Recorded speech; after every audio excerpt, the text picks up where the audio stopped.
Good morning, Ariane. Good morning, ma'am. Okay, Ariane, can you tell me about yourself? I'm Arian May Solmeron, 30 years old, eldest of my two siblings, and I am a single mother. Okay, I have few questions for you to answer, so let's start.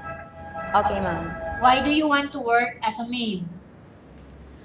Because that is the only job I can apply for now that has a greater salary. Why you choose Malaysia when there is a lot of other country?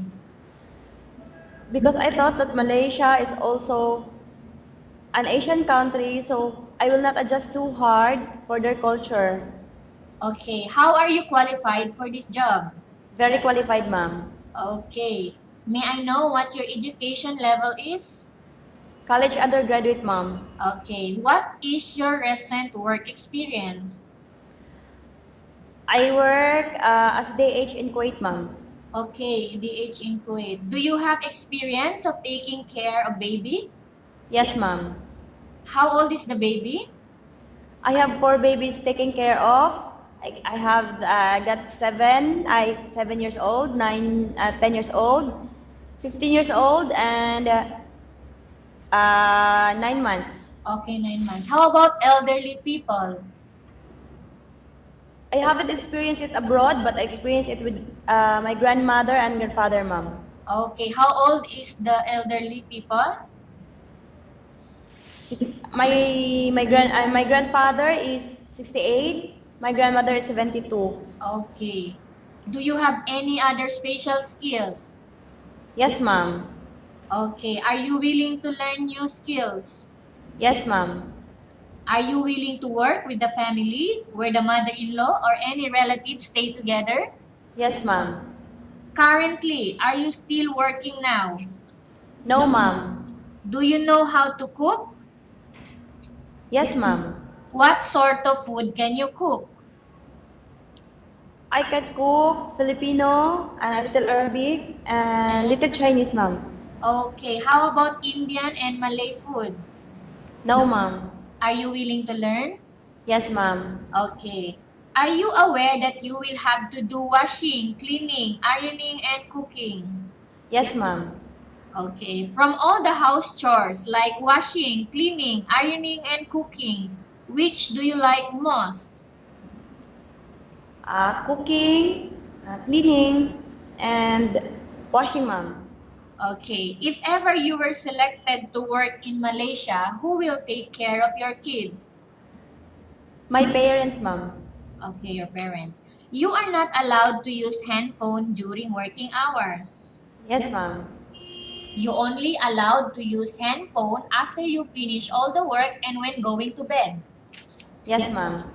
You are strictly needed to surrender the handphone to your employer in the morning and your employer will return back to you once you're going to bed. Yes, ma'am. If ever your employer finds out that you're abusing of using your handphone and it's affected your work performance, your employer will confiscate your handphone and you are not allowed to hold it anymore. Instead, Yes, ma'am. your employer will allow you to call to your family 3 times in a month. You only allowed to bring normal phone and you are not allowed to bring smartphone. Are you agreed for the terms and condition? Yes, ma'am. Are you agreed to the rules and regulation for the handphone? Yes, ma'am. How many years is the contract as you agreed and understands? 2 years, ma'am. Can you describe for me your ethics, your attitude? I am hardworking, patient, and God-loving, ma'am. Okay. How can you assure to us that you will work hard in Malaysia? Sorry, ma'am. How can you assure to us that you will work hard in Malaysia? I will assure, ma'am, that my employer will satisfied about my job. It's not for the benefit of my own, but for the good of me and my employer. Okay. Can you promise not to use the telephone without the permission of your employer? Yes, ma'am, I promise. Can you promise not to put on makeup but to dress properly while work? Yes, ma'am. Can you promise not to invite friends and relatives without the consent of your employer? Yes, ma'am. Can you promise not to ask for advance salary from your employer under any circumstances? Yes, ma'am. Do you really understand of the rules and regulation of the agency? Yes, ma'am. Do you pay any placement fee for you to come to Malaysia to work as a No. maid? No, ma'am. Okay. Do you have any history of sickness, example breast cancer or any other illness? No, ma'am. Do you suffer from any skin diseases, allergy or physical defects? No, ma'am. Have you suffered from any serious illness? No, ma'am. Do you smoke? No, ma'am. Have you undergone any operation? Yes, ma'am. Cesarean section. Okay, cesarean section. Yes, Okay. ma'am. Are you medical fit? Yes, ma'am. Yes, okay. Are you in any medication? No, ma'am. Are you allergic with any food? No, ma'am. Are you preferred to work for the employer of any race? Yes, ma'am. Are you preferred to eat the type of food taken by your employer? Yes, ma'am. Are you afraid of being left alone in the house? No, ma'am. Are you afraid of dogs or other pets? No, ma'am. Can you promise to work according to instruction from your employer? Yes, ma'am. Do you have any immediate family working in Malaysia? Sorry, ma'am? Okay. Do you have any immediate family working in Malaysia? No, ma'am. Okay. Okay, Ariane May, we have finished our question section. Let's go to case study. I have a case study for you and I want you to answer me truthfully. Yes, ma'am.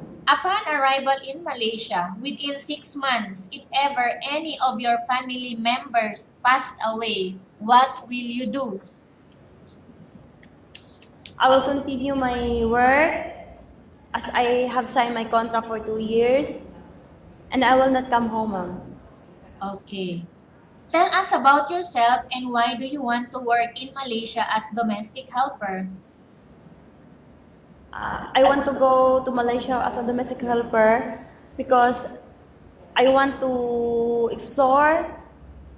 I want to I want to work in another country to experience another job, another work, and to have a greater salary.